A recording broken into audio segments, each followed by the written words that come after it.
کیا آپ جانتے ہیں وہ کون سے صحابی تھے جن پر قرآن کی حفاظت جیسی عظیم ذمہ داری سونپی گئی؟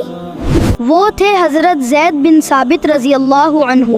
کم عمری میں علم، سمجھ اور امانت داری سے پہچانے گئے۔ قرآن سے محبت نے انہیں سیکھنے پر لگائے رکھا۔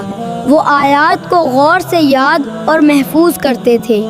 رسول اللہ صلی اللہ علیہ وسلم نے ان پر اعتماد کیا اور انہیں وحی لکھنے کی ذمہ داری دی۔ حضرت زید بن ثابت رضی اللہ عنہ نے قرآن کو محفوظ کرنے میں امت کی عظیم خدمت انجام دی۔ وہ ہر ذمہ داری کو امانت سمجھتے، پوری توجہ، دیانت اور خوف خدا کے ساتھ انجام دیتے تھے۔ یہ کہانی ہمیں سکھاتی ہے کہ علم کے ساتھ ذمہ داری اور امانت دین کی اصل خوبصورتی ہے۔ اگر آپ کو یہ ویڈیو پسند آئی تو سبسکرائب کریں۔ فائزہ کڈس کے ساتھ ہمیشہ سیکھتے رہیں۔